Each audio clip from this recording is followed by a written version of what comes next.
Hello everyone, I am Amit Tiwari from tiwari.net और ये है एसईओ लास्ट मंथ का 5th एनिवर्सरी एपिसोड। 1 जुलाई 2019 को हमने एक वीडियो किया था जिसमें पिछले एक महीने की एसईओ वर्ल्ड की न्यूज, व्यूज और अपडेट्स आपके सामने प्रेजेंट की थी। तब से आज तक आप सभी ने इस सीरीज को लगातार सपोर्ट किया है और आज हम 5 साल पूरे कर रहे हैं। नाउ मैं न्यूज शुरू करता हूं, तब तक आप कमेंट सेक्शन में ये बताइए कि आप कितने सालों से इस सीरीज को फॉलो कर रहे हैं। नाउ इस सीरीज से रिलेटेड आप लोगों के 1-2 क्वेश्चन हैं जिन्हें इस वीडियो के बाद में आंसर किया जाएगा। न्यूज पहले काम की बातें कर लेते हैं और फिर इसके बाद इस वीडियो सीरीज की। ऑल्सो जैसा कि आपको पता है, डिजिटल मार्केटिंग फील्ड के लिए प्रैक्टिस और नॉलेज का जो इकलौता अड्डा है, हमारा ऑफिशियल ऐप, वो लॉन्च हो चुका है। और आज की इस वीडियो, इस न्यूज से रिलेटेड और ज्यादा इंफॉर्मेशन और जो एक स्पेशल क्विज है वो आपको मिलेगा ऐप के अंदर। सो ऐप को सर्च करिए, वरना लिंक आपको डिस्क्रिप्शन बॉक्स में दिखाई दे रहे होंगे। आप ऐप को इंस्टॉल करिए, लॉग इन करिए और इसके बाद उस क्विज को दीजिए और जानिए कि आपने कितनी इंफॉर्मेशन रिटेन किया, कितना आपको एसईओ लास्ट मंथ याद है, कितना आपको फायदा मिला है इसका। मिलते हैं ऐप के अंदर भी। इसके अलावा सारे ऐप यूजर्स के लिए हम 3 वर्कशॉप करने वाले हैं, 3 फ्री वर्कशॉप करने वाले हैं। तीनों वर्कशॉप के लिंक, इनको अटेंड करने का तरीका, रजिस्टर करने का लिंक, सभी कुछ आपको मिलने वाला है ऐप के अंदर। सो ऐप को इंस्टॉल करिए एंड मिलते हैं आपसे लाइव वर्कशॉप में भी। सो जून महीने की पहली खबर है गूगल से। 3 जून को गूगल ने अनाउंस किया कि 5 जुलाई 2004, यानी कि जब ये वीडियो जिस दिन लॉन्च किया जा रहा है उसी दिन, आज से गूगल सिर्फ स्मार्टफोन गूगल बॉट से वेबसाइट्स को विजिट करेगा। यानी कि अब से जो भी वेबसाइट मोबाइल पर काम नहीं करेगी उन्हें गूगल इंडेक्स नहीं करेगा। नाउ अधिकतर वेबसाइट्स ऑलरेडी मोबाइल रिस्पॉन्सिव हैं। वर्डप्रेस, विक्स, शॉपिफाई, वेबफ्लो, जितने भी सीएमएस हैं वो ऑलरेडी सभी मोबाइल रिस्पॉन्सिव होते हैं। सो आपको ज्यादा फिक्र करने की जरूरत नहीं है। लेकिन अगर आपकी वेबसाइट पर कोई भी ऐसा पार्ट है जो आपके डिजाइनर ने ज्यादा होशियारी दिखाते हुए मोबाइल पर दिखाया नहीं है, उसे सिर्फ डेस्कटॉप ऑनली रखा है किसी भी वजह से, या वो अच्छे से रिस्पॉन्सिव नहीं है, आउट ऑफ व्यू पोर्ट वाला कोई मसला आ रहा है, या फिर किसी कोड के एग्जीक्यूट होने की वजह से मोबाइल पर नहीं दिखाई दे रहा है, तो गूगल उसे इंडेक्सिंग में यूज नहीं कर पाएगा। वैसे इसका मतलब ये नहीं है कि गूगल डेस्कटॉप बॉट को रिटायर कर रहा है, उसे डिलीट नहीं किया जा रहा है। प्रोडक्ट लिस्टिंग और जॉब लिस्टिंग वगैरह को क्रॉल करने में डेस्कटॉप बॉट को अभी भी यूज किया जाएगा। अगली खबर है गूगल एड्स से। 6 जून को गूगल एड्स ने अनाउंस किया कि गूगल एड्स के रिकमेंडेशन पैनल में ब्रांड रिकमेंडेशंस भी दिखाई देंगी और चवन्नी भी नहीं मिलेगी उस इंसान को जो ये बोलेगा कि ये एआई पावर्ड है। आजकल अगर आप नुक्कड़ वाले की जो चाय की दुकान है उसकी टपरी का पतीला उठा के देखेंगे, उसमें भी एआई पावर्ड लिखा होगा। आपके अकाउंट की हिस्ट्री, कैंपेन की सेटिंग और बाकी एडवर्टाइजर जो भी अपने ब्रांड के साथ में कर रहे हैं उसके बेस पर गूगल एड्स यहां पर रिकमेंडेशन देगा। 7 जून को गूगल एड्स ने गूगल टीवी नेटवर्क लॉन्च किया, जिसके जरिए आप गूगल टीवी प्लेटफॉर्म पर 125 से ज्यादा चैनल्स पर नॉन स्किपेबल एड्स दिखा सकते हैं। यह ऑप्शन आपको गूगल एड्स कैंपेन सेट करते वक्त नेटवर्क वाली सेटिंग्स पर ही मिल जाता है।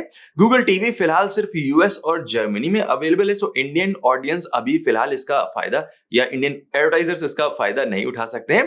बट अगर आप यूएस और जर्मनी की ऑडियंस को टारगेट कर रहे हैं तो गूगल टीवी की ऑडियंस को आप टारगेट कर सकते हैं। वैसे मेरा सजेशन ये है कि अगर आप गूगल टीवी नेटवर्क को टारगेट करते से यूज करने वाले हैं तो आपको अपने एड्स को 4K साइज में हाई क्वालिटी प्रोडक्शन के साथ बनाना चाहिए। बिकॉज अगर लो क्वालिटी वीडियो आप टीवी पर प्ले करेंगे तो एकदम फट जाएगा, धुंधला सा दिखाई देगा, ब्रांड का फायदा नहीं होगा, नुकसान ज्यादा हो जाएगा। इसलिए अच्छा वीडियो बनाएं। 10 जून को गूगल एड मैनेजर की अपडेट लॉन्च हुई जो एडवर्टाइजर्स को डायरेक्ट सेल वाले एड्स में एड चॉइस वाले स्टिकर दिखाने में थोड़ी ज्यादा आजादी देता है। गूगल एड मैनेजर गूगल का वो टूल है जो बड़ी वेबसाइट्स को अलग अलग नेटवर्क से ऐड दिखाने की आजादी देता है, टेक्नोलॉजी देता है। गूगल जब भी किसी वेबसाइट पर ऐड दिखाता है तो इस तरह से ऐड चॉइस नाम का आइकन दिखाता है, जिस पर अगर माउस होवर करेंगे तो इस तरह से थोड़ा सा बड़ा सा बैनर आ जाता है, स्टिकर आ जाता है।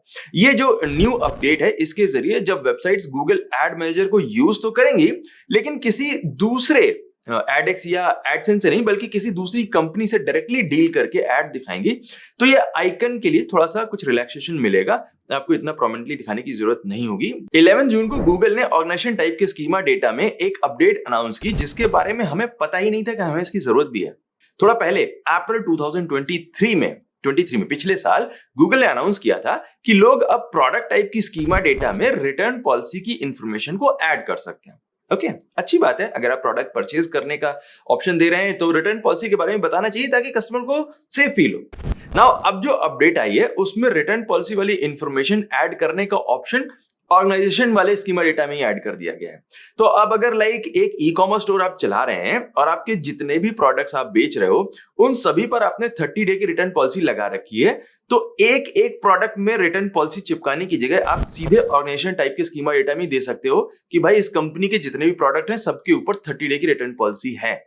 इसका बेनिफिट क्या है? एक तो गूगल को पता चल जाएगा कि ये स्टोर, ब्रांड, दुकान 30 दिन की रिटर्न पॉलिसी सभी प्रोडक्ट्स पर देता है। नंबर 2, आपको ये जो एक्स्ट्रा कोड है ये बार बार हर पेज पर ऐड नहीं करना पड़ेगा। इससे तोला मशा रत्ती का ही फर्क पड़ेगा, लेकिन आपकी वेबसाइट जो स्पीड है वो इंक्रीज हो जाएगी बिकॉज एडिशनल जावास्क्रिप्ट को एग्जीक्यूट नहीं करना पड़ रहा है। और ये जो एडिशनल जावास्क्रिप्ट और ये जो पेज लोड कम होगा, इससे जो एनवायरमेंट पर बार बार सर्वर्स के हीट अप होने का इंपैक्ट पड़ता है वो भी कम हो जाएगा। नाउ आई नो ये बहुत छोटी सी चीज लग रही है, लेकिन ऐसे सोचिए कि एक छोटे से छोटा ई कॉमर्स स्टोर होता है, उसमें भी 1 मिलियन पेजेस होते हैं। अगर हर 1 मिलियन प्रोडक्ट पेज के ऊपर आप 2-2 लाइन का कोड भी बचाते हैं तो तकरीबन 2 मिलियन कोड आपके बच रहे हैं एक छोटे से ई कॉमर्स स्टोर से। इन 6 मिलियन एक्स्ट्रा लाइन को बार बार रिप्रोड्यूस करने में, इसको बार बार रेंडर करने में, इसको एग्जीक्यूट करने में जो सर्वर कॉस्ट ऐड हो रही है, जो हीट अप हो रहा है एनवायरमेंट हमारा, वो थोड़ा सा राहत मिल जाएगी, राइट। 50 डिग्री की जो गर्मी हम लोग झेल रहे हैं ये कहीं ना कहीं हमारी ही करतूतों का नतीजा है। थोड़े थोड़े एफर्ट भी काम आते हैं। 12 जून को खबर आई 9to5google.com से कि YouTube एड ब्लॉकर्स को परास्त करने के लिए वीडियो के अंदर ही एड को इंजेक्ट करने जा रहा है। ये टेस्ट ऑलरेडी चल रहा है, मतलब अभी YouTube वीडियोस पर एड्स अलग से ऊपर से दिखाए जाते हैं, इंप्लीमेंट किए जाते हैं, एक तरह से स्टिकर की तरह लगाए जाते हैं। पहले एड दिखाया जाता है, इसके बाद वीडियो प्ले होना ऑटोमेटिकली शुरू हो जाता है। इसीलिए एड ब्लॉकर इन्हें डिटेक्ट कर सकते हैं और ब्लॉक कर सकते हैं। लेकिन इस टेस्ट से YouTube वीडियो के अंदर ही एड्स को सर्वर साइड से इंजेक्ट कर दिया जाएगा। तो अब जितने भी एड ब्लॉकर हैं वो एड को हटा नहीं पाएंगे, क्योंकि एड ऊपर से नहीं ओवरले किया जा रहा है, वीडियो के अंदर है। वीडियो के अंदर जो ऐड है उसे कैसे हटाओगे, और एक्सटेंशन से ब्लॉक नहीं कर पाएंगे। अभी फिलहाल ये फीचर कुछ ही लोगों के साथ में टेस्ट किया जा रहा है, लेकिन अगर ये एक्सपीरियंस YouTube के लिए सक्सेसफुल रहता है तो और भी लोगों को ऐसे ही ऐड दिखाए जाने शुरू हो सकते हैं।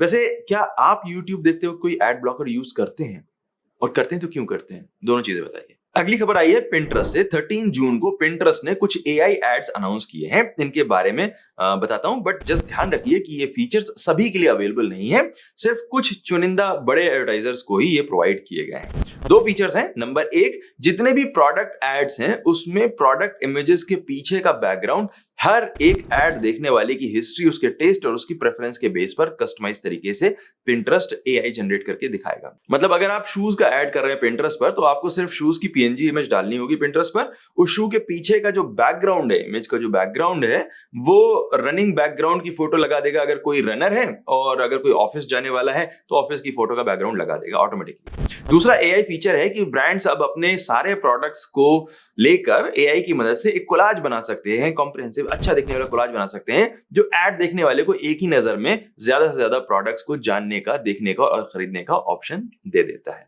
13 जून की ही अगली खबर है गूगल के बॉयफ्रेंड Reddit से। Reddit अब कन्वर्सेशन प्लेसमेंट नाम से Reddit थ्रेड्स के अंदर ही एड्स दिखाएगा इस तरह से। गर्लफ्रेंड के ट्रैफिक पर पला हुआ ये Reddit अब आपकी टाइम पास वाली कन्वर्सेशन के अंदर भी अपने ऐड दिखाएगा, जिनके ऊपर कोई क्लिक नहीं करता है। Reddit ऐड पर क्लिक करने के बाद इंसान वैसे ही वापस पलट के भागता है जैसे वो मॉल में गलती से किसी गलत जेंडर वाले बाथरूम में घुस गया हो। In my personal experience Reddit ad से सबसे कम रेवेन्यू मिलता है, मेरा अपना एक्सपीरियंस है। इतना कम कि अगर आपको लगता है कि आप यूज करके बताइए, अगर आपने यूज किया है तो कमेंट सेक्शन में बताइए कैसा आपका एक्सपीरियंस रहा है, आपको कुछ कन्वर्जन मिला भी है नहीं मिला है। 14 जून को गूगल एड्स लिएजॉन ने ट्विटर पर बताया कि कुछ एडवर्टाइजर्स को क्रेडिट कार्ड की जगह डायरेक्ट बैंक से पेमेंट पर मूव किया जा रहा है। अगर आप सोच रहे हैं कि भाई इसमें क्या ही फर्क पड़ जाएगा, तो मे बी आप नए हैं अभी, लेकिन आप एक पॉइंट आपके साथ शेयर कर देता हूं कि क्रेडिट कार्ड के जो पॉइंट है वो काफी इंपॉर्टेंट होते हैं। काफी सारे एडवर्टाइजर्स जो एड्स की मोटी मोटी पेमेंट करते थे वो क्रेडिट कार्ड से करते थे और उससे पॉइंट्स कलेक्ट करते थे, फायदा उठाते थे। फायदा होता था किसका? एडवर्टाइजर्स का। सो अब गूगल एड इस प्रैक्टिस पर लगाम लगा रहा है। सभी के लिए ये चेंज नहीं किया जा रहा है। May be credit card companies ने ही गूगल के साथ में कोई डील की हो। जैसे गूगल एड्स के मुताबिक ये अभी सभी एडवर्टाइजर्स के साथ में नहीं होगा। आपको अपने क्रेडिट कार्ड को फेंकने की जरूरत नहीं है। आप पॉइंट कलेक्ट कर सकते हैं। जो बहुत बड़े मिलियंस में जो खर्च करते हैं उनके ऊपर ये चेंज किया जा रहा है। 14 जून को गूगल मर्चेंट सेंटर ने वो फीचर ऐड किया, अनाउंस किया जो हमेशा से होना चाहिए था। अब गूगल मर्चेंट सेंटर में आपको फीड वाली फाइल और ऑटोमेटिक सिंकिंग वाला तामझाम करने की जरूरत नहीं पड़ेगी। सीधे, and I cannot believe this, I am saying this to you, Google website को क्रॉल करके प्रोडक्ट ऐड कर लेगा। है ना कमाल? पहले भी क्यों नहीं कर रहा था? Don't know. गूगल को क्रॉलिंग के बारे में थोड़ा बहुत तो पता है ही, लाइक ये पहले से भी हो सकता था, बट इतने दिनों तक इतना सारा काम हम लोगों ने क्यों किया, क्यों करवाया गूगल ने, पता नहीं। बट एनीवे, अब हो गया है तो इसे एंजॉय करिए, अपना काम थोड़ा सा हल्का कर लीजिए। 18 जून को मेटा यानी कि फेसबुक ने बिजनेस और एआई को मिलाकर एक अनाउंसमेंट किया है। अब बड़े ब्रांड्स अपने फेसबुक मैसेंजर वाली फीड के अंदर ही एआई चैटबॉट को यूज कर सकते हैं, जिससे वो अपने कस्टमर्स को बेटर तरीके से रिप्लाई कर सकते हैं वगैरह वगैरह। लेकिन ओवरऑल जस्ट ये है कि अभी तक जो वो फेसबुक वाली मैसेंजर चैट को जो एम्प्लॉय हैंडल कर रहा था उसकी जॉब जाएगी, कस्टमर को रेटे पिटे घिसे पिटे आंसर मिलेंगे, जिससे उसका कोई फायदा नहीं होगा, लेकिन ब्रांड को कोई फर्क नहीं पड़ता है, बिकॉज बड़े ब्रांड इसे इंप्लीमेंट करने वाले हैं एनीवे। 20 जून को गूगल ने अपनी जून स्पैम अपडेट को रोल आउट करना शुरू किया। ये अपडेट 27 जून को फिनिश हुई। इसके बारे में बहुत ज्यादा इंफॉर्मेशन गूगल ने नहीं दी है, लेकिन हमने इंफॉर्मेशन खोद के निकाली है, जो आपको 2 दिनों बाद यानी कि 7 जुलाई को इसी चैनल पर एक वीडियो के अंदर मिल जाएगी। बहुत डिटेल्स इंफॉर्मेशन मिलेगी। वीडियो ऑलरेडी पक्के रेडी है। आप 5th को ये वीडियो देखिए, 7th को स्पैम वाला। 25 जून को गूगल ने कंटिन्यूअस स्क्रॉल को बंद कर दिया। गूगल ने इस तामझाम को रिलीज किया था अक्टूबर 2021 को मोबाइल में और दिसंबर 2022 को डेस्कटॉप में। यानी कि गूगल ने बेसिकली क्या किया था कि सभी को फर्स्ट पेज पर आने का बहाना दे दिया था। हर जितना भी यूजर नीचे तक स्क्रॉल करेगा वो पेज अपने आप रीलोड होता जाएगा। तो शुरुआत के जो 4 पेज के सर्च रिजल्ट्स हुआ करते थे वो ऑटोमेटिकली फर्स्ट पेज पर आ गए। नाउ अब जब ये बंद किया जा रहा है तो इसका नुकसान ये होगा कि जो पेजेस बहुत जिनकी कम रैंक थी, जिनको सेकंड पेज पर या थर्ड पेज पर या इवन फोर्थ पेज पर होना चाहिए था, वो भी अपने आप फर्स्ट पेज पर अपीयर होने लगे, जिससे उनके इंप्रेशन बढ़ गए। क्लिक नहीं बढ़े थे, इंप्रेशन बढ़े थे। तो अब क्या होगा कि जैसे ही इस कंटिन्यूअस स्क्रॉल को बंद किया जाएगा, ये जो फोर्थ थर्ड पेज वाली जितनी साइट्स थी जिनके अभी तक इंप्रेशन काउंट हो रहे थे वो खत्म हो जाएंगे। वो वैसे भी क्लिक कभी नहीं होने वाले थे, वो खत्म हो जाएंगे। तो जो लो रैंकिंग वेबसाइट्स हैं, जो आपकी वेबसाइट के लो रैंकिंग पेजेस हैं, उनके इंप्रेशन कम होंगे। ये अपडेट ऑलरेडी काम में आ रही है, रोल आउट होनी शुरू हो चुकी है। डेस्कटॉप पर सबसे पहले इंप्लीमेंट हो रही है, तो डेस्कटॉप पर धीरे धीरे कंटिन्यूअस स्क्रॉल को बंद किया जा रहा है। सो आपके इंप्रेशंस अगर डाउन होते हुए दिखाई दे रहे हैं, इसका मतलब ये नहीं कि आपकी वेबसाइट के परफॉर्मेंस में कोई प्रॉब्लम हो गई है। इट्स जस्ट कि जो अभी तक आपके पेजेस थर्ड फोर्थ पेजेस पर चल रहे थे वो अब थर्ड फोर्थ पेजेस पर नहीं रहेंगे, वो दिखाई नहीं देंगे, मतलब फर्स्ट पेज पर, तो इंप्रेशन कम होगा। If it is not clear, let me know in the comment box, video करके समझाता हूं। 26 जून को गूगल क्रोम ने अनाउंस किया कि जो लोकल बिजनेस से रिलेटेड एक्शंस हैं वो क्रोम के बार में ही इस तरह से दिखाई देंगे। सो अगर कोई यूजर आपके बिजनेस के नाम को क्रोम पर सर्च करता है तो बिना सर्च रिजल्ट्स के आने का वेट किए हुए, बिना आपकी लिस्टिंग को दिखाए, गूगल आपकी लिस्टिंग से रिलेटेड जितने भी एक्शन आइटम्स हैं, वेबसाइट विजिट, कॉल वगैरह वगैरह, ये यहाँ पर टॉप में दिखा देगा। अभी ये कुछ इस तरह से दिखाई दे रहा, हो सकता है टाइम के साथ इसे इवॉल्व करके यहाँ पर और भी सारे फंक्शंस को गूगल ऐड करे। और लास्ट अपडेट है इस महीने की 29 जून की। गूगल अपने AI पावर्ड प्रोडक्ट स्टूडियो को यूके, इंडिया और जापान में भी एक्सपैंड कर रहा है। ये फीचर काफी बार हम कवर कर चुके हैं SEO लास्ट मंथ में। It's a very good option. ये अभी तक सिर्फ 3 कंट्रीज में अवेलेबल था, USA, कनाडा और ऑस्ट्रेलिया। अब यूके, इंडिया और जापान की जनता भी, मतलब मर्चेंट्स भी इसे यूज कर सकते हैं। अगर आपने अभी तक प्रोडक्ट स्टूडियो कभी भी यूज नहीं किया तो जरा कमेंट सेक्शन में बताइए, इसे हम कवर करने की कोशिश करते हैं। ये थी वो खबरें जो अभी तक इस महीने पर हम कवर कर पाए। अगर कोई हमसे खबर इंपॉर्टेंट रह गई है तो हमें कमेंट सेक्शन में बताइए, ताकि हम उसे अलग डेडिकेटेड वीडियो में कवर कर सकें। Now as I promised, 2 question है आप लोगों के जो इस सीरीज से रहते हैं, उनका आंसर मैं कर देता हूं। क्वेश्चन नंबर 1, हमेशा जब हम न्यूज पिछले महीने की कवर करते हैं तो उसे नाम करंट मंथ का क्यों देते हैं? लाइक इस एपिसोड का नाम SEO लास्ट मंथ होगा, episode will be titled as July 2024। ऐसा इसलिए बिकॉज नाम में लास्ट मंथ लिखा हुआ है। तो जब आप जुलाई में खबर देख रहे हैं तो आप पिछले महीने की खबर ही देख रहे हैं, last month it is written. थोड़ा कंफ्यूज होने की जरूरत नहीं है। ओके, दूसरी कुछ कंप्लेंट्स रहती है कुछ लोगों की कि मैं इसे SEO लास्ट मंथ बोलता हूं, बट इसे डिजिटल मार्केटिंग का पूरा न्यूज का अड्डा क्यों बना रखा है? सिर्फ SEO की बात नहीं करते हम लोग, एड्स की करते हैं, सोशल मीडिया की करते हैं, बेसिकली जो भी चीज मार्केटिंग रिलेटेड हो सकती है उसके बारे में बात करते हैं। और ऐसा इंटेंशनली किया जा रहा है क्योंकि जब चैनल शुरुआत की तो उस वक्त मुझे आइडिया नहीं था कि जो SEO लोग हैं, काफी सारे SEOs हैं, वो सिर्फ SEO के ऊपर फोकस करके मार्केटिंग करना चाहते हैं। हम लोग SEO, ठीक है, ये हमारा स्पेशलाइजेशन है। ओके, बहुत सारे लोगों का स्पेशलाइजेशन हो सकता है, लेकिन हम डिजिटल मार्केटिंग कर रहे हैं और मार्केटिंग कभी भी एक चैनल से नहीं की जाती है। ऐसा नहीं हो सकता है कि आपने बिल बोर्ड लगाया है, राइट, मार्केटिंग का जो एक चैनल है, और वो बिल बोर्ड देखकर अगर कस्टमर आपके फोन नंबर पर कॉल करता है तो आप बोलते नहीं हम तो नहीं करने वाले, तुमने बिल बोर्ड देखा था, जाओ प्रोडक्ट को परचेज कर लो, इसके बाद बात करेंगे। नहीं होता ऐसा, राइट। एक कस्टमर कभी भी एक ही चैनल से नहीं कन्वर्ट होता है, वो कभी ऐड आपका देखेगा, फिर वेबसाइट पर जाएगा, फिर सोशल मीडिया जाकर देखेगा एंड फिर हो सकता है कॉल करके पूछे या स्टोर पर जाए, उसके बाद परचेज करे।